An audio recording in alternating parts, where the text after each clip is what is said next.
Hi,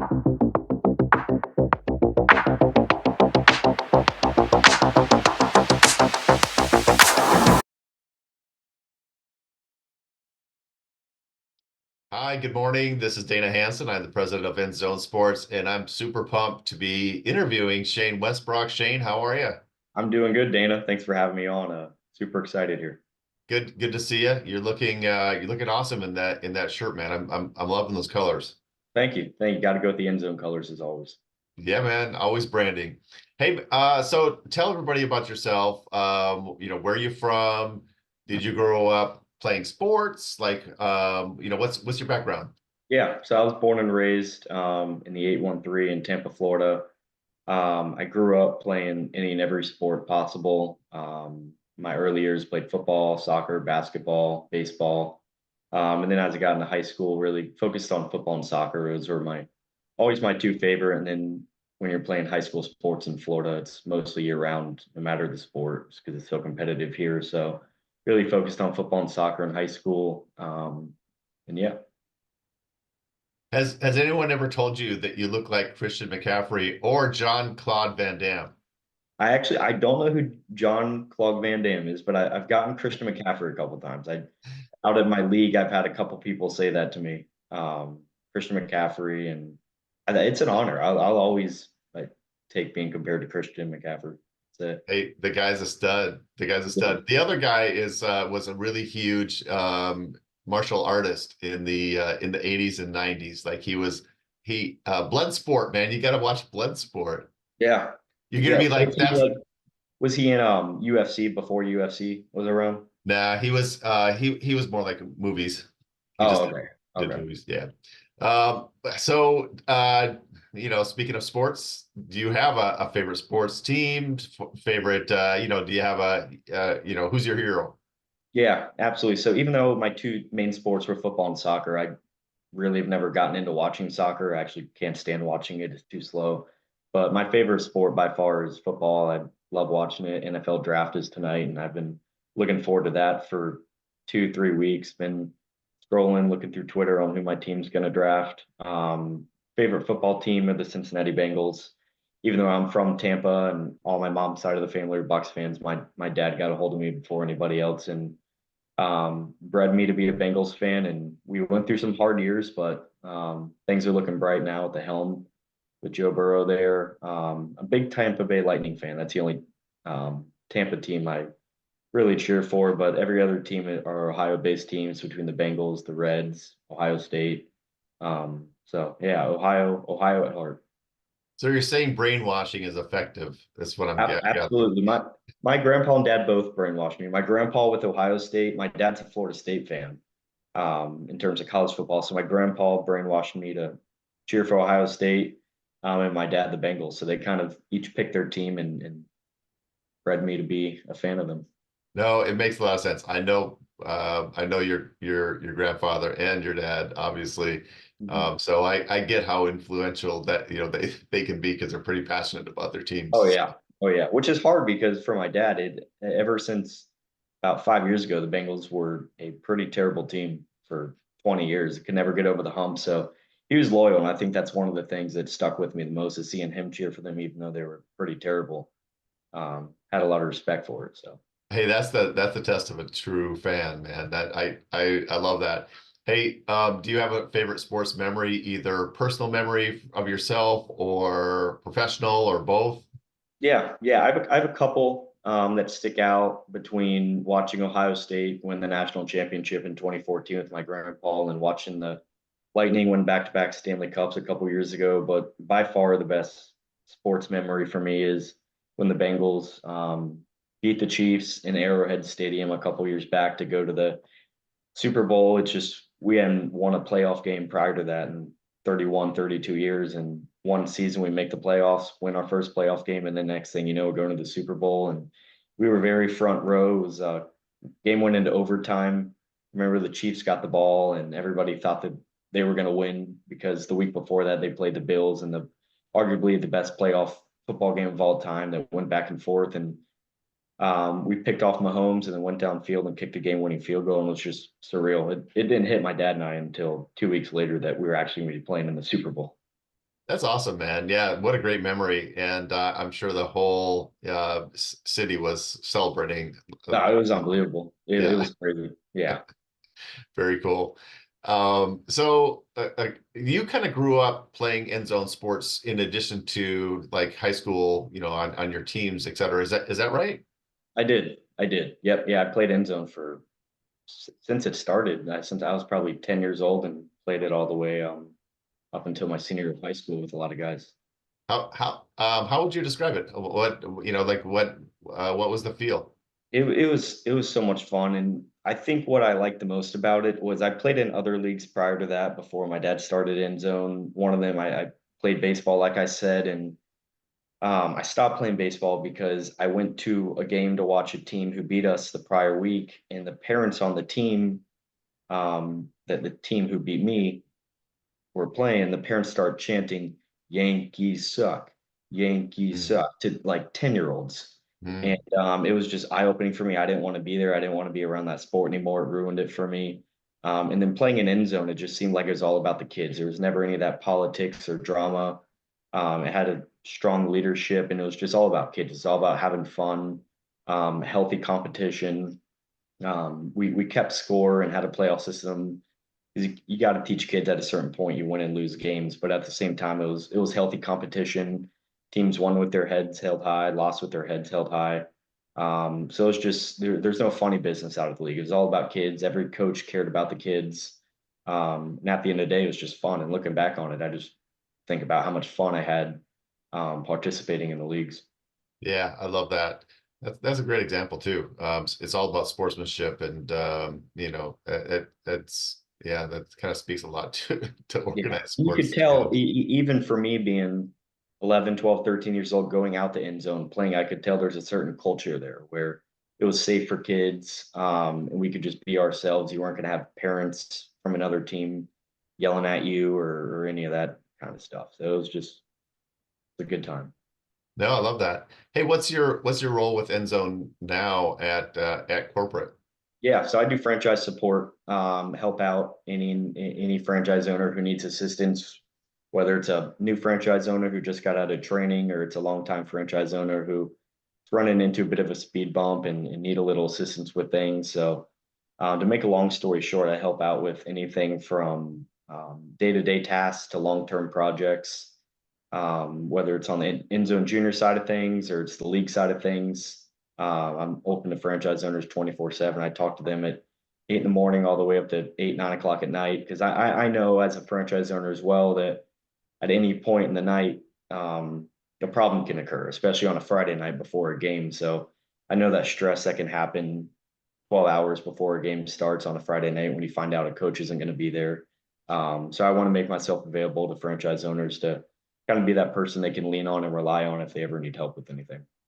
What's funny is that's a really good point. It does give you different perspective, owning and operating a league. I think sometimes like the first time that something weird happens, I think sometimes people are afraid of like, oh geez, what if a coach doesn't show up? And I think sometimes it's like one of those things where it's like take a deep breath.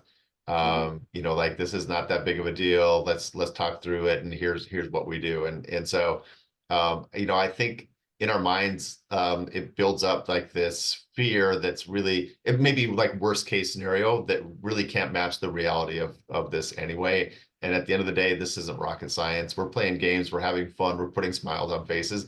So Exactly. it's all about perspective and take a deep breath. Here's what we do, and here's how it goes. So that's Yeah, that's that's pretty cool. So running the leagues, so you have your own franchise, you have your own leagues.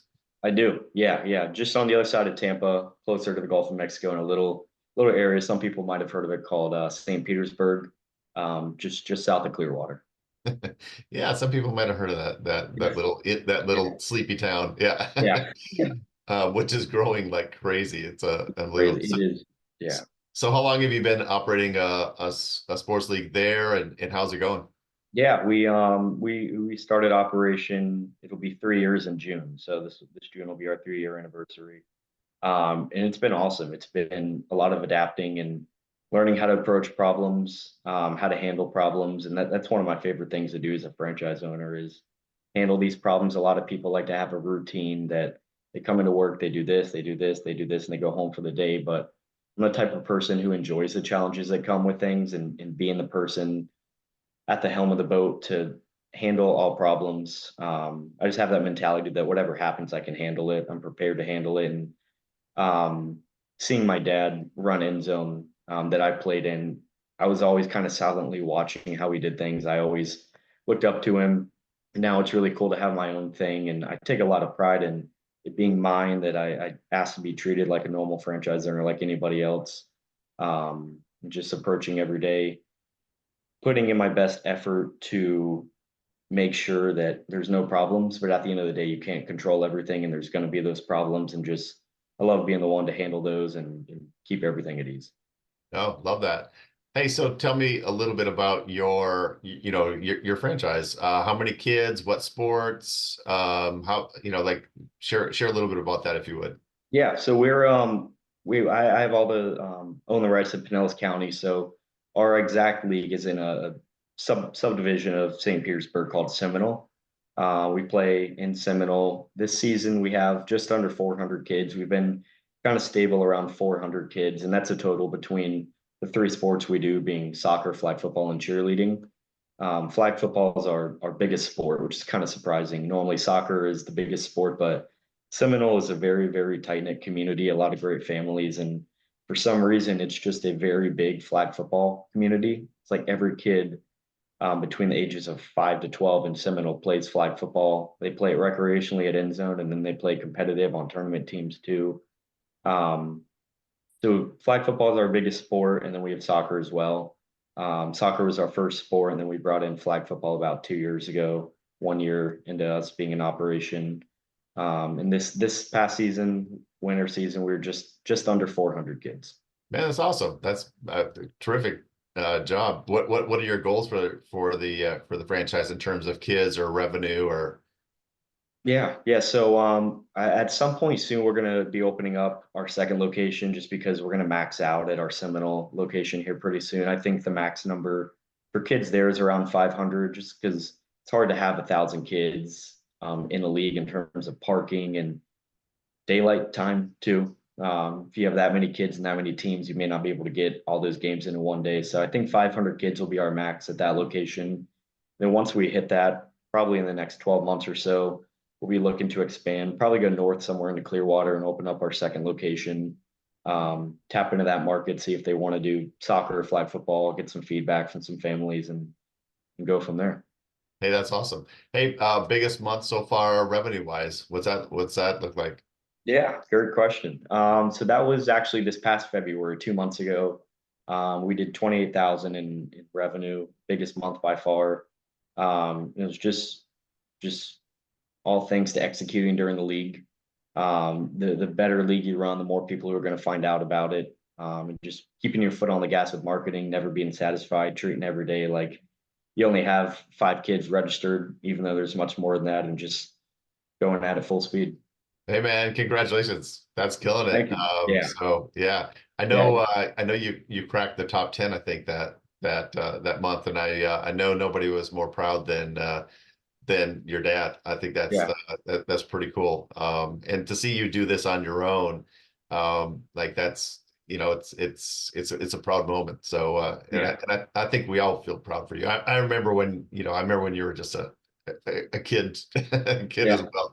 12 years So old running around the office. Yep. yep, 100%. Hey, so proudest moment as an owner, is there one that stands out for you or? Um, I, I don't think there's a particular proudest moment that I can sit back and pinpoint, but every day I talk to a different coach in our league, and I'm really proud of how tight of a community our league has become. Some sports leagues have coaches who look at coaching as a job and something they don't want to go out to, and they committed to it, so they have to go out and finish it. But when it comes to our league, every coach is out there having a good time with the kids, and I take a lot of pride in that, and in the fact that we've built a community and have these coaches who are leaders within the community we have. And I talked to half of our coaches one week and the other half the next week, not about anything other than just ask them how their day's going, how their week's going, just building relationships with them, because they're all cool guys, all cool girls. And getting to know them and having this tight knit community is something I really take a lot of pride in and love waking up knowing. Man, love that. Hey, so talk to me about with your location, did you choose it because there's no competitors? Are there competitors in the area? Talk to us about competition because I think that's one of the things on people's mind is, man, there's already leagues in, all these areas. Is there room for another one? How does that Mhm. work? Yeah. So the biggest word that comes into my mind is adaptability with the franchise because we started in the heart of St. Petersburg, about 2 minutes north of downtown St. Pete. We were there for about a year and a half, 2 years. And then we realized a lot of the families who were playing in our league, probably 80 to 90% of them were driving over from this area I mentioned called Seminole. Um, so I kind of decided to adapt and move our field closer to Seminole, right in the heart of Seminole at a school called Seminole Middle School.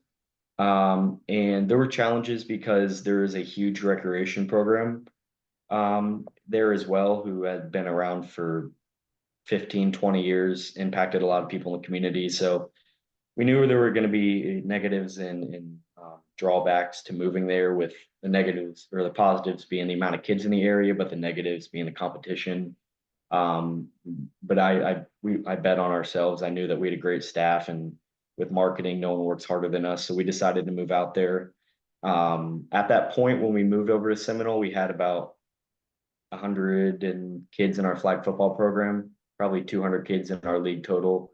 And then after being there for a year in Seminole, we're now up to 400 kids. So it seems like every single kid in Seminole and the outskirts of Seminole, whether it's Baltimore, Clearwater, Largo, Kenneth City, Pinellas Park, they're even coming over to Seminole and it's a recreation program too. That's one thing I knew is that they have $1 million of funding from the government and from community, rightfully so. They're a recreation center.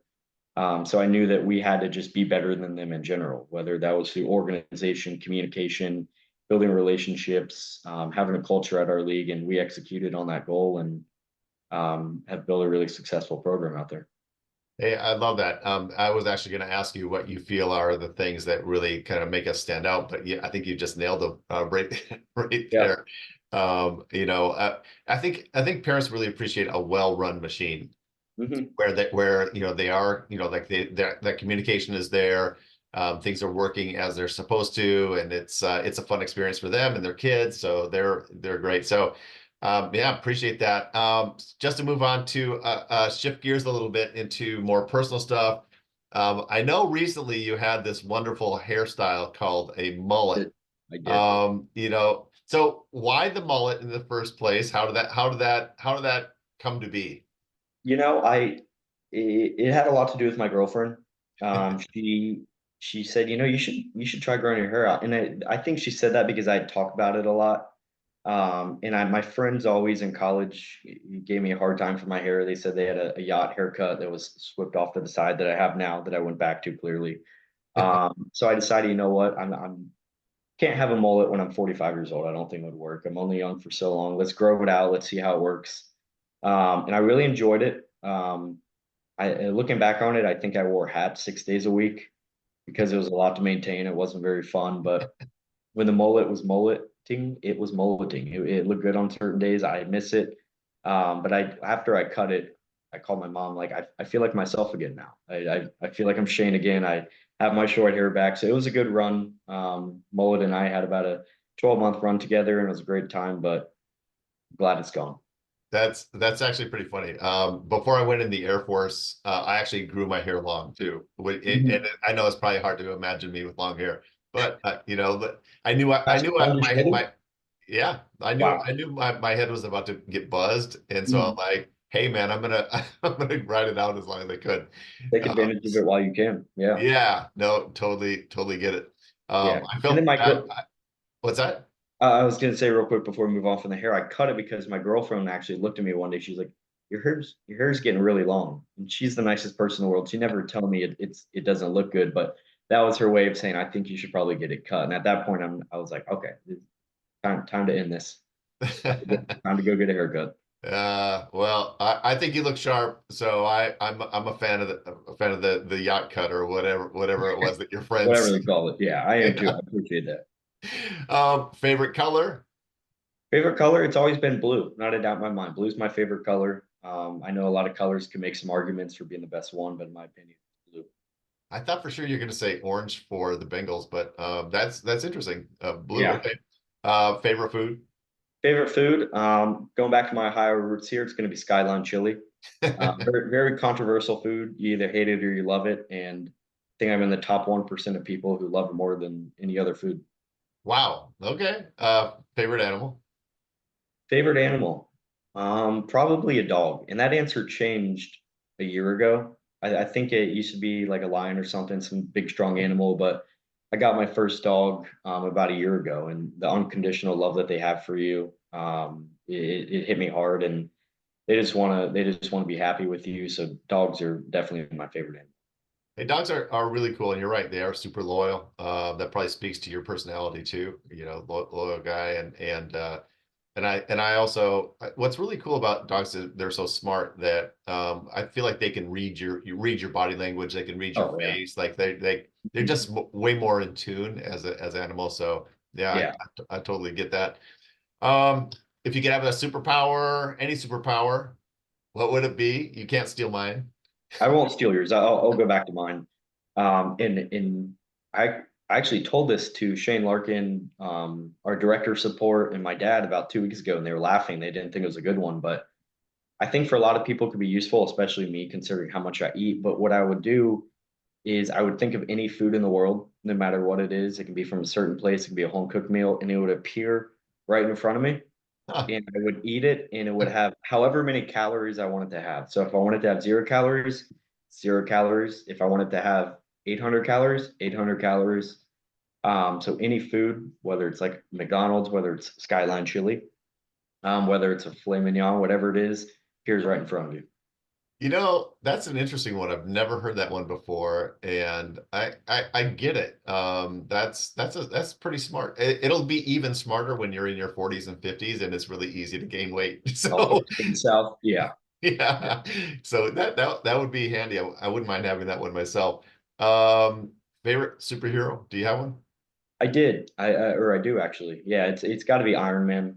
Um, I'm a big Marvel guy. I wasn't up until like 2 years ago, 3 years ago, but when COVID happened, my girlfriend and I decided to watch all the Marvel movies because we were stuck in the house, couldn't do anything. And the fact that he sacrificed himself for the world, Iron Man did. Tried to do it in the original Avengers, ran up, shot into the sky and with a nuclear bomb, and then in the final Endgame movie, he sacrificed himself. So it's hard not to pick him for me. I agree, and also I like the whole like sense of humor with him too. Oh yeah, Smart guy. yeah. He reminds me like the opposite of Michael Scott, and I love them both. I think that says a lot about the humor I like. It's like The Office is probably my favorite TV show of all time, and then because of Michael Scott, and then Iron Man being my one of my favorites because of his humor. It's two opposite ends of the spectrum, kind of. Hey, I love that. No, that's great. Final question. What gets you excited when you get up in the morning? Yeah, I touched on this a little bit earlier. What gets me the most excited is knowing that there's going to be challenges every day that I'm going to solve. I'm not the type of person who wants to have a steady schedule where I'm doing the same thing from 9 to 5 every single day. I like when challenges occur. I like the fact that I go to bed every single night, comfortable knowing that I put in my best efforts to make sure everything the following day goes successfully. But at the same time, I know there's things that I can't control that are completely out of my control that are going to happen. And I look forward to finding out what those challenges are going to be, processing them, looking at different ways to analyze the situation and find a solution to them, and following through and executing. Hey, man, love that. For that, you get a Ric Flair. Woo! Woo! Great job, man. Hey, Thanks, appreciate Shane. it. Thank you so much, Shane, for the time. You got it, man. Thank you. Hey, take care.